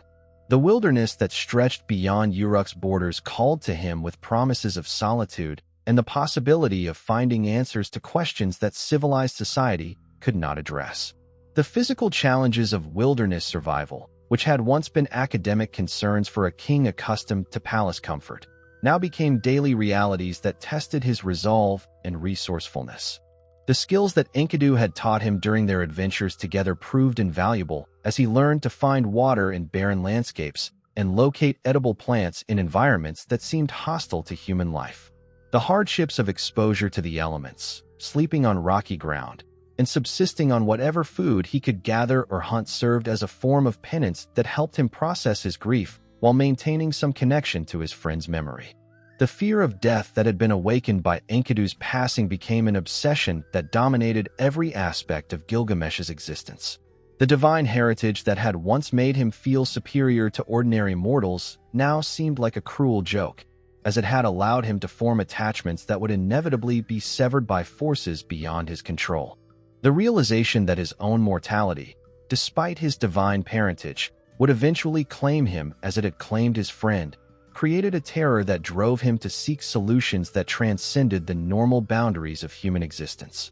The prospect of facing eternity without the companionship that had given his life meaning was unbearable, motivating him to pursue possibilities that rational thought would have dismissed as impossible. The memories of ancient stories and legends that had been part of his royal education began to surface in his mind as he searched for examples of mortals who had achieved immortality or at least extended their existence beyond normal human limits. The tale of Utnapishtim, the survivor of the Great Flood who had been granted eternal life by the gods, became a beacon of hope in his despair. The story, which had once seemed like mere mythology designed to entertain and instruct, now appeared to offer a genuine path to escape the mortality that threatened to separate him from Enkidu forever in the afterlife. The quest for Utnapishtim represented more than a search for immortality. It was a journey toward understanding the fundamental nature of existence and the possibility of transcending the limitations that define mortal life. The legendary figure was said to dwell in a realm beyond the normal world, accessible only to those who possessed the courage and determination to overcome obstacles that had defeated every previous seeker. The challenges that lay ahead would test not only Gilgamesh's physical capabilities, but his mental and spiritual strength as he ventured into territories where the normal rules of existence no longer applied. The transformation from king to wandering hero was complete as Gilgamesh set out on his quest, his royal authority exchanged for the freedom and uncertainty of a life devoted to pursuing the impossible. The palace that had once been the center of his world became a distant memory, while the wilderness that had claimed his friend's origins became his new home. The journey that lay ahead would take him through lands that existed on the margins of the known world, where the boundaries between the mortal and divine realms became blurred, and the possibility of achieving the impossible might finally be within reach. The physical demands of the quest began immediately as Gilgamesh left the familiar territories surrounding Uruk and ventured into regions that few mortals had ever explored. The landscape gradually became more hostile and strange, with rock formations that seemed to defy natural processes and vegetation that appeared to follow patterns unknown to conventional botany. The climate shifted unpredictably, with scorching heat giving way to bitter cold, without the gradual transitions that characterized normal weather patterns. The very air seemed different, carrying scents and sounds that suggested the presence of forces that operated according to rules unlike those that governed the ordinary world. The wildlife that Gilgamesh encountered during his journey was unlike anything he had seen during his previous adventures, including creatures that seemed to exist on the boundary between the natural and supernatural realms. Some animals displayed intelligence and awareness that exceeded normal bestial capacity, while others possessed physical characteristics that suggested divine influence in their creation. The predators that stalked him through the wilderness were not merely dangerous, but seemed to be testing his resolve and determination, as if they were guardians placed to discourage unworthy seekers from continuing their quest. The solitude that accompanied Gilgamesh's journey was profound and complete, creating an isolation that was both physical and spiritual. The absence of human companionship forced him to confront his thoughts and emotions without the distractions that had previously helped him avoid the full impact of his loss. The silence of the wilderness was broken only by the sounds of his own movement and the occasional calls of distant animals, creating an environment where every footstep seemed to echo with the weight of his purpose. The psychological impact of his quest began to manifest in dreams and visions that seemed to offer guidance, while simultaneously testing his sanity and resolve. The images that appeared in his sleep were not the random products of an exhausted mind, but coherent messages that provided clues about the path he needed to follow and the challenges he would face. Some visions showed him glimpses of Utnapishtim's dwelling place, a realm where the normal rules of time and space seemed to be suspended in favor of principles that operated according to divine rather than natural law. Other dreams revealed the obstacles that lay ahead, including guardians and barriers that would require all of his strength and cunning to overcome. The gradual realization that his quest might be impossible began to compete with his determination to succeed, creating an internal conflict that threatened to undermine his resolve. The rational part of his mind recognized that the stories of immortal humans might be nothing more than wishful thinking, myths created to comfort mortals faced with the inevitability of death. However, the emotional need to believe that death was not the final answer to existence drove him forward despite the growing evidence that his journey might be futile. The tension between hope and despair became a constant companion that influenced every decision and colored every experience along his path. The physical toll of his journey was becoming apparent as weeks of wilderness travel began to wear down even his superhuman constitution. The lack of adequate food and shelter was causing his body to lose the muscle mass and vitality that had once made him a match for divine opponents, while the constant stress of survival in hostile environments was aging him in ways that normal time could not achieve. The animal skins that served as his clothing became tattered and inadequate, providing little protection against the elements that seemed to grow more severe as he ventured deeper into unknown territories. The weapons that had once been symbols of his power became tools for basic survival, their polished surfaces dulled by constant use and their edges chipped from encounters with obstacles that would have been unthinkable in his former life. The journey toward the edge of the world led Gilgamesh through increasingly desolate territories where the familiar landmarks of civilization gave way to landscapes that seemed to exist outside the normal order of creation. The mountains that rose before him were not the gentle hills that surrounded Uruk, but jagged peaks that clawed at the sky with surfaces of black stone that reflected no light. The valleys between these peaks were filled with mists that never lifted, creating an atmosphere of perpetual twilight that made navigation treacherous and disorienting. The very air seemed thinner and more difficult to breathe, as if the normal mixture of elements that sustained life was being gradually replaced by something alien and hostile to human existence. The approach to Mount Mashu, the legendary gateway to the underworld and the realm where the sun began its daily journey across the heavens, was marked by phenomena that defied natural explanation. The mountain itself was a massive twin-peaked formation that seemed to stretch infinitely upward, its summits lost in clouds that glowed with an inner light that was neither solar nor lunar in origin. The base of the mountain was shrouded in darkness so complete that it seemed to absorb light rather than merely blocking it, creating a zone of shadow that extended for miles in all directions. The silence that surrounded the mountain was absolute, broken neither by wind nor the calls of animals, as if all natural life had been banished from this threshold between worlds. The tunnel that penetrated the heart of Mount Mashu was an artificial construction of such ancient origin that its builders had been forgotten by all but the most obscure legends.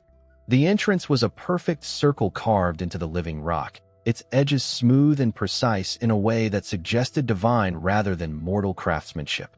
The interior walls were covered with symbols and inscriptions in scripts that predated even the earliest cuneiform writing, their meanings lost to time, but their presence suggesting that this passage had been used by beings whose knowledge exceeded anything possessed by contemporary civilization.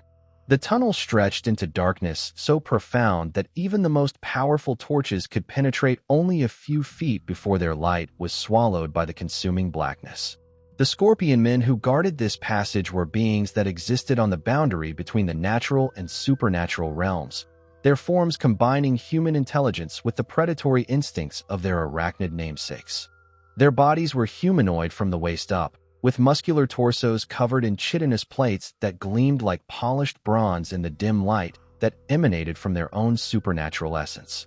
Their arms ended in claws capable of crushing stone, while their faces retained human features, but with eyes that glowed with an inner fire that could see through any deception or disguise.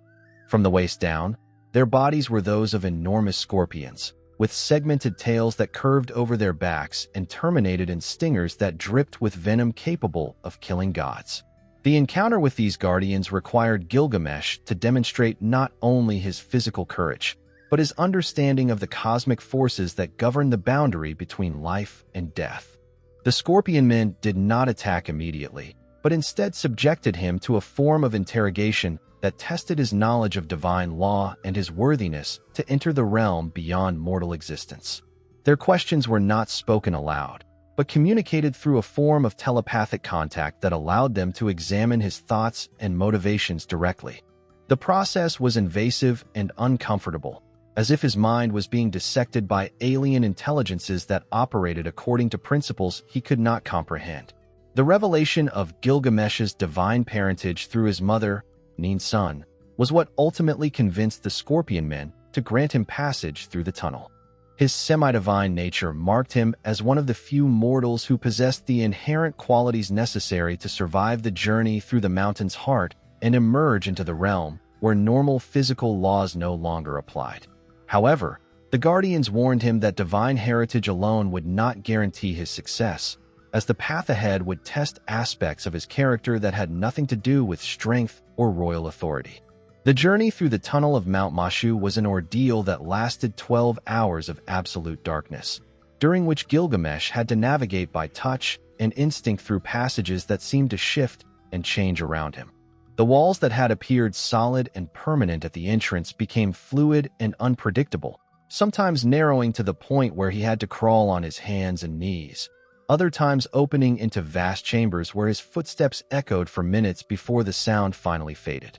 The air within the tunnel was stale and oppressive, carrying scents that suggested the presence of ancient death and decay mixed with something that might have been the breath of sleeping gods. The psychological impact of the tunnel journey was as challenging as its physical demands, as the complete absence of light created a sensory deprivation that began to affect Gilgamesh's perception of time and space. Minutes seemed to stretch into hours, while hours compressed into moments, creating a disorientation that made it impossible to judge his progress or estimate how much of the journey remained. The emergence from the tunnel into the Garden of the Gods was a transition so abrupt and overwhelming that it temporarily blinded Gilgamesh with its brilliance and beauty. The realm that lay beyond Mount Mashu was not subject to the normal cycles of day and night, but existed in a state of perpetual dawn, with light that seemed to emanate from the very air rather than from any visible source. The garden itself was a paradise that exceeded any earthly location in its perfection, with trees that bore fruit made of precious gems and flowers that bloomed in colors that had no names in mortal languages. The paths that wound through this divine landscape were paved with stones that had been polished to mirror brightness, while streams of crystal-clear water flowed in channels lined with gold and silver. The trees in this supernatural garden were not merely decorative, but served as repositories of divine knowledge and power, their branches heavy with fruit that could grant various forms of enlightenment to those deemed worthy of consuming them. The tree of wisdom bore apples of pure sapphire that contained all the knowledge accumulated since the beginning of time, while the tree of strength produced golden pears that could restore youth and vitality to even the most aged and weakened individuals. The tree of prophecy was laden with silver grapes that allowed those who ate them to see glimpses of future events, though the visions came at the cost of understanding their true meaning. The divine beings who tended this garden were not the familiar gods of the Mesopotamian pantheon, but rather primordial entities whose existence predated the creation of the mortal world.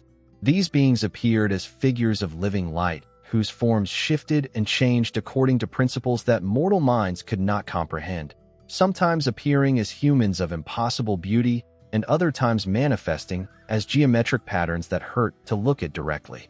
Their communication with Gilgamesh was conducted through methods that transcended normal speech, with meaning transmitted directly into his consciousness through processes that bypassed his physical senses entirely.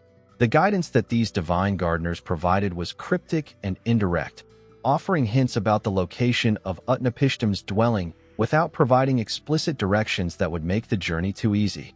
They spoke of waters that must be crossed and guardians that must be faced, of tests that would require wisdom rather than strength and challenges that could not be overcome through conventional means.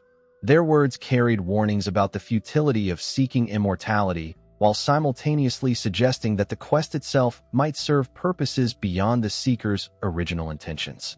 The departure from the garden required Gilgamesh to make choices about which paths to follow and which divine gifts to accept for the journey ahead. The beings who ruled this realm offered him various forms of assistance, including weapons that could harm supernatural enemies and provisions that would sustain him through regions where normal food could not be found. However, they also warned him that accepting too much divine aid would compromise the authenticity of his quest and potentially disqualify him from achieving his ultimate goal. The ocean that lay beyond the garden was unlike any body of water that existed in the mortal world, its surface reflecting not the sky above, but images of distant realms and possible futures that shifted and changed with each passing moment. The waters themselves were not composed of ordinary liquid, but of a substance that seemed to exist in multiple states simultaneously, sometimes appearing as normal water and other times taking on the consistency of liquid light or crystallized time. The shore was lined with sand that consisted of ground pearls and pulverized gemstones, while the waves that lapped against the beach made sounds like distant music played on instruments that had never been heard by mortal ears. The ferryman who operated the only vessel capable of crossing these supernatural waters was a figure whose appearance suggested great age and wisdom combined with an otherworldly detachment from normal human concerns.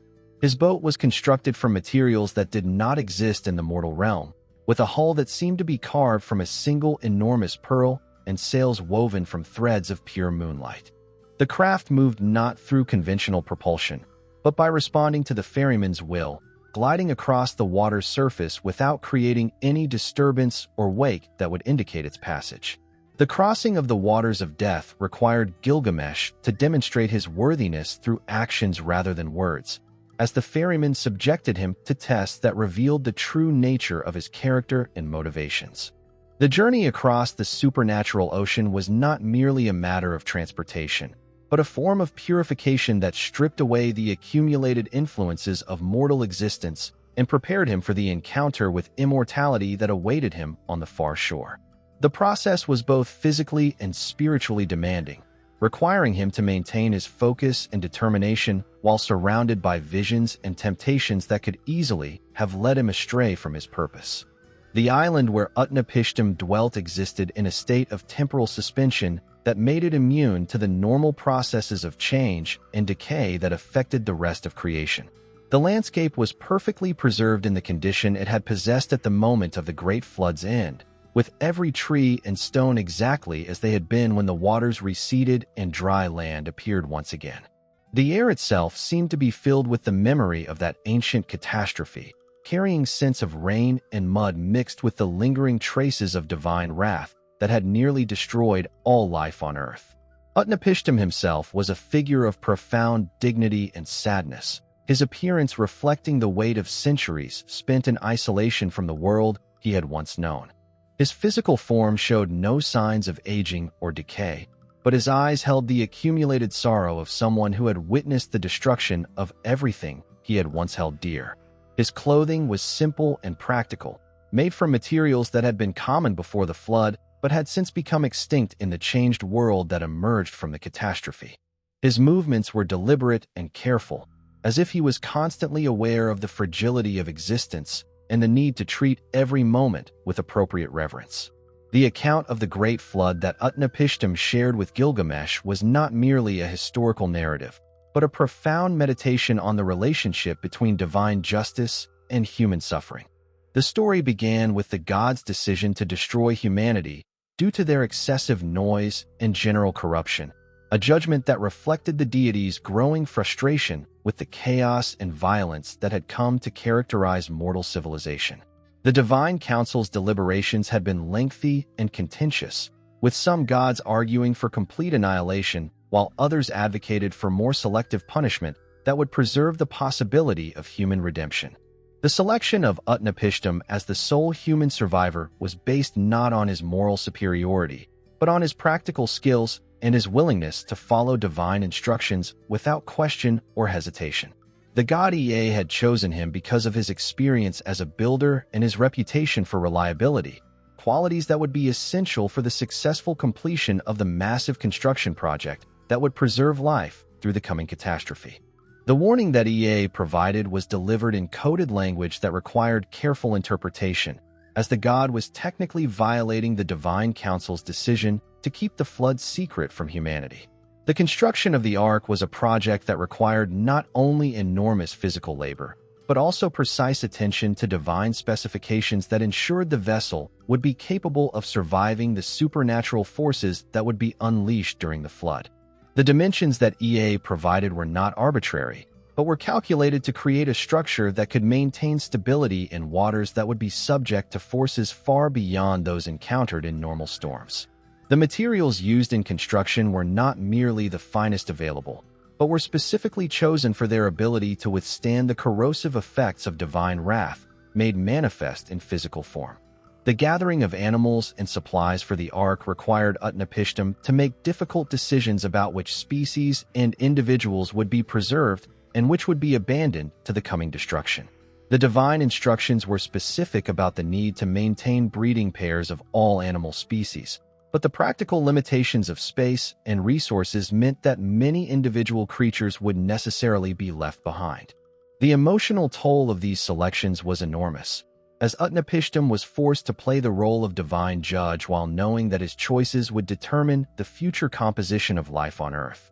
The flood itself was a catastrophe that exceeded anything in recorded human experience, with waters that rose not gradually, but in massive surges that overwhelmed even the highest mountains within hours of the deluge's beginning. The rain that fell was not ordinary precipitation, but liquid that seemed to carry the concentrated essence of divine fury, burning everything it touched and transforming familiar landscapes into alien seascapes that bore no resemblance to the world that had existed before. The winds that accompanied the flood were not natural weather phenomena, but the breath of angry gods carrying sounds and scents that spoke of cosmic forces unleashed without restraint or mercy. The duration of the flood was 7 days and 7 nights, a period that seemed to stretch into eternity for those who experienced it from within the Ark's confines. The vessel was subjected to stresses that would have destroyed any conventional ship, with waves that towered higher than mountains and currents that seemed to flow in all directions simultaneously. The sounds of destruction that penetrated the Ark's walls were unlike anything that had ever been heard before, combining the crash of collapsing civilizations with the screams of dying creatures and the roar of elements that had been transformed into instruments of divine vengeance. The testing of the flood's end through the release of birds was a process that required careful timing and interpretation, as the behavior of these creatures would determine when it was safe to emerge from the Ark's protection. The first bird, a dove, returned with clear signs of distress and exhaustion, indicating that the waters still covered all available land and that no suitable resting place could be found. The second dove returned with an olive branch, suggesting that vegetation was beginning to emerge from the receding waters, but that the process of restoration was still in its early stages. The third bird, a raven, did not return at all, indicating that sufficient dry land was now available to support independent life. The emergence from the Ark into the transformed world was a moment of profound mixed emotions, as Utnapishtim experienced both gratitude for survival and overwhelming grief for the destruction of everything he had once known. The landscape that greeted him bore no resemblance to the world that had existed before the flood, with familiar landmarks erased and new geographical features created by the supernatural forces that had reshaped the Earth's surface. The silence was oppressive and unnatural, broken only by the sounds of water still draining from elevated areas and the occasional calls of the few creatures that had survived the catastrophe. The divine reward of immortality that the gods granted to Utnapishtim was not the blessing that it might have appeared to be, but rather a form of exile that separated him forever from the normal cycles of human existence. The gift came with the understanding that he would never again be able to participate in the community of mortals, as his unchanging nature would make him an object of fear and suspicion among people who were subject to aging and death. The immortality was therefore both a recognition of his service to the gods and a punishment that condemned him to eternal isolation from the species he had helped preserve. The test of staying awake for 7 days and 7 nights that Utnapishtim imposed on Gilgamesh was designed to demonstrate the fundamental incompatibility between mortal nature and the demands of immortal existence. The challenge appeared simple on its surface, requiring only the ability to resist sleep for a limited period, but it actually tested the seeker's capacity to transcend the basic physiological needs that defined human existence. The failure to remain awake would prove that the petitioner was still bound by the limitations of mortal flesh, and therefore unworthy of the divine gift that would free him from those constraints. Gilgamesh's failure in this test was both predictable and tragic, as his exhaustion from the long journey and the accumulated stress of his quest made it impossible for him to maintain the level of alertness that the challenge required. The bread that Utnapishtim's wife baked each day of the test served as undeniable proof of how long the king had slept, with the varying degrees of staleness marking the passage of time in a way that could not be disputed or explained away. The sight of these loaves upon his awakening was a devastating blow to his hopes, as it demonstrated beyond question that his mortal nature had betrayed him at the crucial moment. The plant of youth that Utnapishtim revealed as a consolation prize was located at the bottom of the cosmic ocean, in depths where the pressure would crush any normal human and where the waters themselves possessed properties that could dissolve mortal flesh.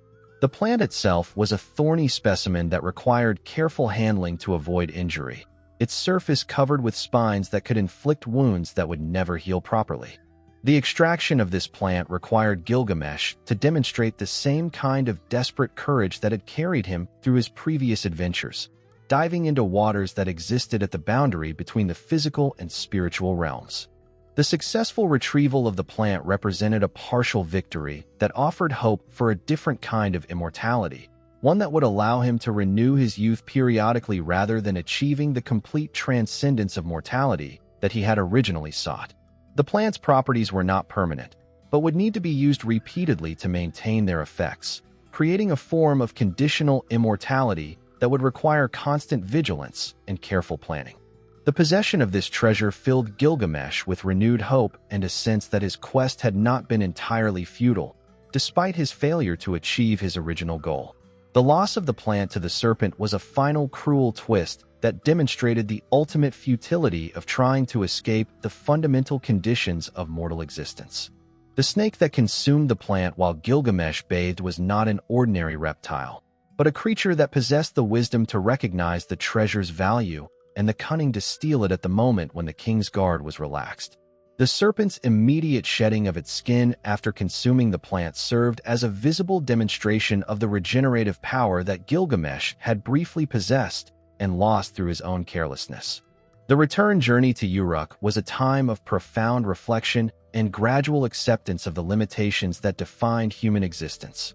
The king's appearance had been transformed by his experiences, with his hair now streaked with gray and his face bearing lines that spoke of wisdom gained through suffering. The animal skins that had marked his rejection of civilization were gradually replaced by more conventional clothing as he prepared to resume his role as ruler of his people.